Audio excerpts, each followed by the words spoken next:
did it. The war with Japan is over. I personally had enough of the Foreign Service, in this case the State Department, consistently driving me insane. Finally, I simply said, I want to negotiate with my Japanese counterpart. The Japanese, under good faith, agreed. I insisted on the city of Vancouver, provided that the Canadians would fly the Japanese delegation through Russia and skip Alaska. They agreed. The meeting in Vancouver went well. However, it was not about naval strategy. It was an ultimatum. I'd been given the vote of confidence by the president. Yes, the loss of so many destroyers and cruisers recently, although comparatively little compared to the heavy Japanese losses, with us losing about 6 ships to their, I want to say, over 40 during the war. The president gave me full negotiating power, at least temporarily, until Congress could ratify the treaties. I went to them and I made my stance very clear. If the Japanese did not accept the American terms to go to the peace table, I would personally order the fleet north. And I had told them that I had deliberately left the main fleet south of the Japanese home islands. I said, and I quote, I did not want to have great ships sailing up and down the Japanese coast like the Americans did under Matthew Perry, when we, for better or for worse, brought modernization. Now it's time for you to respect the fact that I have neglected to bring them north. However, if you do not heed to my warning, I will send the fleet north. And it appears they got the message. Within a few months, the treaty was ratified. The Treaty of Vancouver, as it became known, saw them consist mainly of war reparations as well as a peace treaty for 30 years. Japan would undergo major overhauls and their fleet was, well, completely destroyed. Congress, well, the vocal minority I should say, refused to even consider the total victory clause and refused to ratify the treaty unless we removed it, believing we were going down too hard. I tried to explain to them, however, they were the same ones who led the witch hunts against me for losing ships. This is war. Losses happen. I try to mitigate them as much as I can, but there's only so much I can do against God. If God says it is my time, then it is my time. Apparently, the minority didn't understand that, or they're ignoring it. With that political irritation out of the way, I was summoned to a meeting with the president. A brief recession had taken hold in the United States, driven mainly by the war's cost and, well, with Europeans demanding U.S. reopen trade and us losing tonnage in shipping of products that were being carried by foreign nations. Finally, I had enough. I authorized the Navy to downsize its budget for the next 10 years, at least for now, to help, well, get out of the recession. This money was already set aside, and our naval coffers were full. Even was able to pay down some of the U.S. debt with the Navy's budget. We just reordered some things in Congress. It wasn't too hard. I also decided to take some time for myself. Over the years, I had constructed a small house. Well, have constructed a small house, and then it turned into a sprawling property just outside of Washington, D.C. I call it the Admiral's Lodge. I hope, in the future, that any future admiral will see this place as their version of the White House. It's a sprawling, expansive property with plenty of places for shooting ranges, hunting, fishing, and stays away from the suburban outskirts of Richmond, Baltimore, and Washington, D.C. Close enough to the Navy offices to keep an eye on things, but just far enough away to ignore the politics of it all. During the war, I often found myself in my study, and the map room which I had constructed. My wife reassured me, and I would try to play with my kids as much as possible, but the war weighed heavy on me. Now, with peace all but guaranteed, for the time being, I decided to take more time to spend with them. I also approached the president about an idea he had. He'd asked me what I thought about holding a naval conference. wouldn't be a naval treaty per se, it would just be a conference about freedom of the seas, where a series of flags would signify that we're not carrying armament, and if you stop the ship, we will have no arms except to defend ourselves. He seemed to like the idea, once I fleshed it out a bit more. His basic idea was sound, it just needed some work. We decided to hold the conference at the residence that I built, the Admiral's Lodge. We had diplomats from all around the world, although I signified that they were allotted one diplomat, but they also had to have their chief of navy. This way, we would have navy men discussing naval things, and the diplomats and the politicians, they could ratify the treaty. The conference went on for some months, while the fleet is busy refitting. This helped buy us some time, and it helped improve relations a lot. Although, surprisingly, some other things happened I couldn't quite atone for. Alas, the meeting was a success, despite a few very tense arguments and near shooting match that erupted multiple occasions. Although eventually, even countries that were at war with each other agreed. What became known as the Free Seas Conference essentially laid out freedom of the seas, that all nations would respect the neutral flag, and if a ship needed to be stopped under suspicion, their cargo manifests would be made very clear, and the crews could inspect the cargo as long as it was not damaged. For example, I brought up the idea, well, I wouldn't say I brought up the idea, but I suggested, perhaps there's a food carrier, right? A large ship carrying grain. If, per se, it was sailing to Britain and Germany was at war with Britain, Germany or Britain could stop the ship and ask, where are you going? Where are your papers? What's your cargo manifest? And may we inspect it? They could then inspect the ship, see that there are no arms, and, well, be on their way. Then, they would fly a special flag that would be given to them by the Navy. This would signal we are not carrying arms. All nations readily agreed to this, and, quite frankly, I think it's the finest piece of work I've ever done. Although the President and presidents past seem to think that my leadership in the Navy is my greatest achievement. Alas, as the 1930 decade has begun, I start to look to the high seas once more. The venerable Captain, now Admiral Lawrence, the famed captain of the Wyoming, insists on still remaining on his ship as long as he can, and I can't frankly blame him. The men love him, and he has an entire generation of officers who all served aboard the Wyoming, who are now serving across various ships, some of them even being assigned to the new classes. It also approached the next refitting date.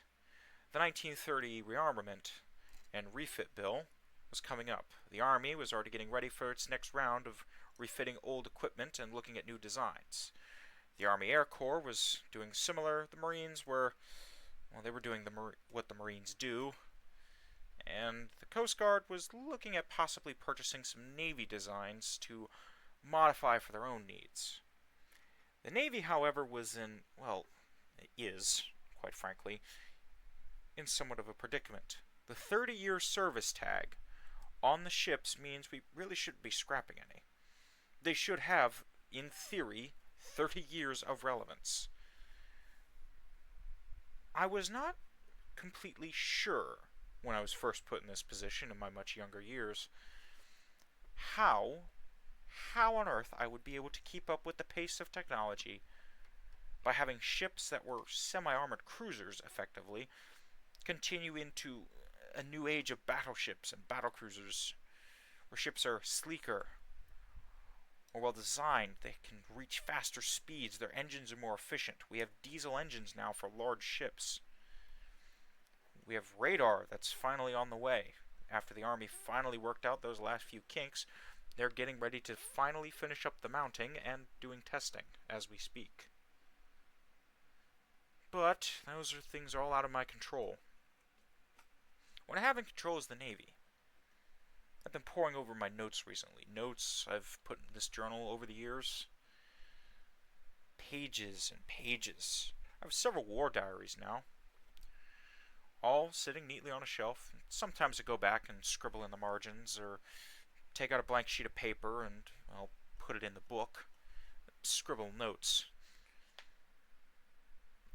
It's difficult, these many years in the service.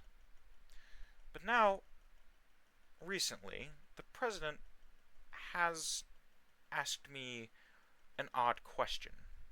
It took some time for me to come up with an answer that seemed to satisfy him. What does the future hold? The United States is now the most premier military power, but there has been some losses, and, well, our position is a bit more precarious. We have the most powerful fleet and the largest economy in the world, hands down, with no one to challenge us. At the same time, our once allies have started to turn against us, and revolutions have sprung up. I got a call yesterday from an old British friend. He and his family were fleeing Britain. A large coalition had risen up and overthrown the establishment and effectively nullified the constitutional and parliamentary monarchy that had been in place for such time. And it was quite frustrating. He said it was scary, and from the reports I've heard in the papers, it was even worse. The cabinet, who hadn't been directly responsible, had in fact been the very parliament who had instigated this, seems to have left that mute. The Scots, a majority of the outside of London population, the Welsh and the Northern Irish, seem to agree that this is all a bunch of malarkey, and, well, the Parliament just essentially overthrew the monarchy so they could have someone to blame. I did, allegedly, maybe allow for some ships to escort them away. I had a couple of tankers and freighters that were out there. I ordered them to deliver food supplies to the port in Edinburgh for humanitarian reasons. However, there's also an ocean liner, one of the U.S.'s finest. I instructed that ocean liner, captain, and his fellow officers, you will not be sailing on a cruise. You are going to pick up these passengers, everything they can carry with them, and to return without a word of what happened. 3 weeks later, you wouldn't believe who showed up on my front door. My British Admiralty friend. He was pale and sort of a husk of what he used to be. He said that the wars in Europe had ripped open gaping wounds that had been thought closed for hundreds of years, the French and British rivalry once again firing up, even worse than before. So there's a competition now between fishing trawlers to see who can blow up more mines. It seems even the fishermen are fighting in the Channel. In the Balkans, Austria-Hungary is trying to reconsolidate. Hungary is temporarily under Soviet occupation, although I think they're going to make it more permanent. Germany is still embroiled in conflict. Italy is struggling. China is at war with Japan again. However, thankfully with him, he brought most of the treasury and whatever other valuables they could get out, including, I thought this wasn't possible, the royal family. We gave them political asylum here, hoping that once the governing coalition in Britain finally cooled their jets and maybe started to think rationally for a few minutes, that maybe overthrowing a figure of stability might not be the best decision, we're going to keep them safe here, along with many other monarchs who have been forced to flee. The Dutch monarchy fled to Canada, although with Canada's realignment with Japan and them seeming to eye up the Dutch East Indies, it's better for them to be here. China attempted to kill the Belgians. Well, not the Belgians specifically, but the Belgian royal family, seeing them as enemies of the proletariat. They escaped as well to Britain and, well, now here. It's ironic that a democracy has to shield the monarchies, but quite frankly, they were figures of stability, and, well, the world could use that. I had a meeting with them. their advisors, their diplomats, and they all agreed on one thing. The world is changing. The United States fleet presents the best opportunity the world has for peace. They do not want us to go to war, per se, but at least to put the foot down. It reminded me of something my dad used to tell me when I was a young man. I had asked him once, my father, who was a Navy man himself, and, well, his father had served in the Civil War, I asked him, how do you explain politics? He simply sat me down in front of him, and he said, imagine me with all your brothers and sisters, and all your cousins, or one big family, right? I nodded my head. My father continued, stroking his beard. He said, imagine that all the cousins, all your friends, your brothers and sisters, and you were all playing with toys, right, in one big room. And I was, let's say, in the other room taking a nap, and trusting you all to play nice. However, as time went on, and I fell into a deeper slumber, everyone started to pick sides, or get into arguments, and, well, not play nice and share the toys. He said, eventually, someone's going to get enough courage to wake me up, and when they do, people who've caused the most trouble know that, well, quite frankly, I'm back in the room.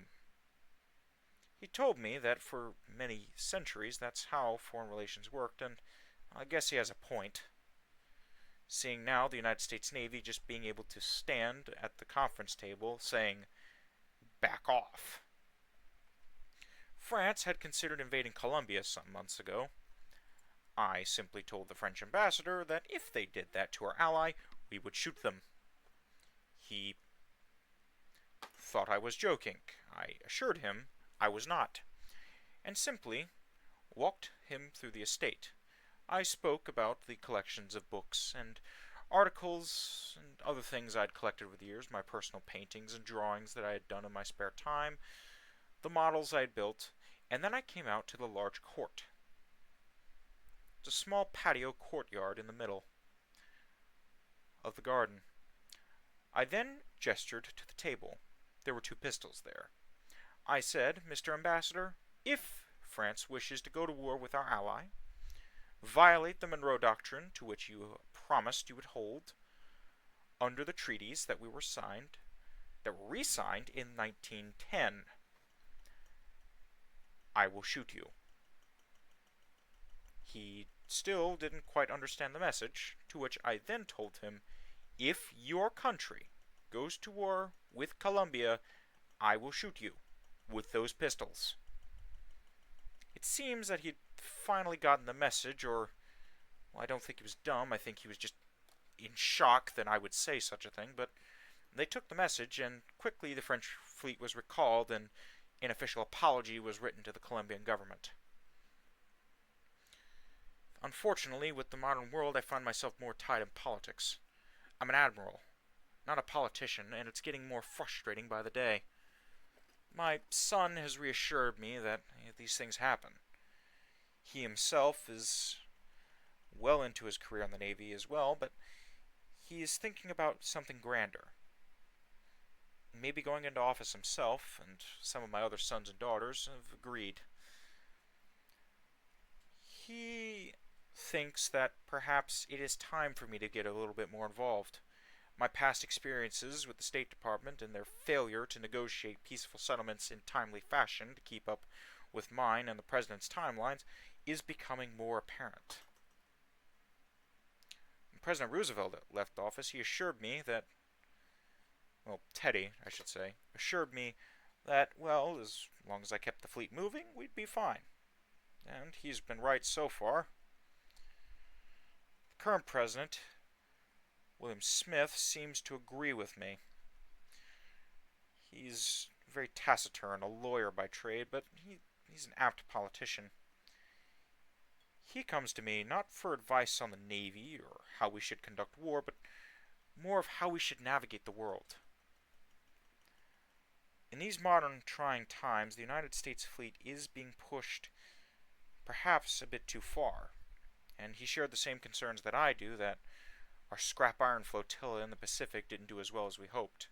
Yes, cruisers designed back in 1910, from designs that dated back even further than that, but that were completed in 1910 as part of the 30-year naval program, well, we'd suffered a lot of losses. The loss of the original Los Angeles and her crew's insistence, among with many other ships, insistent that new ships be built, the Springfield, the Williamson, the other destroyers that we lost.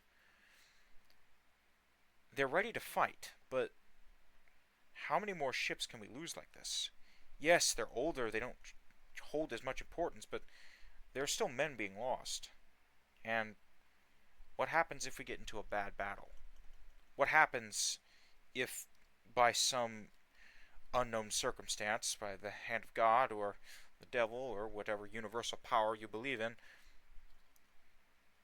did something that threw us off our game? One night, while we were eating dinner, he posed to me a question. He said, "Admiral, let us say that the Pacific Fleet, the first Pacific Squadron, was ambushed by a most modern fleet, by an enemy that we shall have unnamed. And let us say that fleet was to find itself against the most modern ships, on par with our own most modern ships. How well would they do?" He told me I didn't need to answer immediately, but I figured I could give him two answers. I said, "Mr. President, I can give you two answers. The one in my heart and the one by logic." I said, "In my heart, I believe we would be able to hold the line, buy time for our fleets to hear the message and, well, delay the action and the inevitable as long as possible, to serve honorably and to choose death before striking the colors or, well, if only if necessary to save the crew from imminent destruction. At the same time," I said, "Mr. President, it would be amiss of me to say that our ships haven't been doing as poorly as we once thought. The loss of those destroyers, the light cruiser Springfield and the heavy cruiser Los Angeles, yes, were terrible, but the ships did remarkably well considering the enemies they were facing up against. The Japanese destroyers were about 800 tons heavier. The heavy cruisers were sunk by massive... The cruisers were mainly sunk by massive torpedo spam by those... spam. I don't know why I say that word. My son says it's more of like throwing a bunch of spam cans on a wall and seeing how many it takes before the wall dents. He calls it spamming. I still don't understand it. Kids these days. But I said, essentially, the amount of torpedoes is what killed the Los Angeles and the Springfield. The destroyers had either gotten unlucky or ambushed, or some other extraneous circumstance that we really couldn't quite prepare for, such as the destroyers being, well, effectively ambushed, as I said, by, let's say, triple the number that they had, us versus the Japanese. The Japanese destroyers were considerably more modern than our own that we had out there. The Samuel N. Moore class I didn't feel comfortable sending across the ocean, risking submarines or some Japanese cruiser squadron that I hadn't had an eye on. But now, it's 1931. All these conversations, all these things I've done over the years, we've gotten the concessions we need. Indochina is now being set up under friendly governments. Some are going to be more constitutional monarchies to just help keep the peace, such as in Thailand, and what used to be French Indochina. Republic in China, as we call it, led by now a different man. I'm trying to remember his name. I think it's Lu Wan, I believe it is. The president now, after Dr. Sun Yat-sen unfortunately succumbed to cancer. He's a good friend, and I miss him dearly. But Lu Wan, yes, here it is, Lu Wan, president.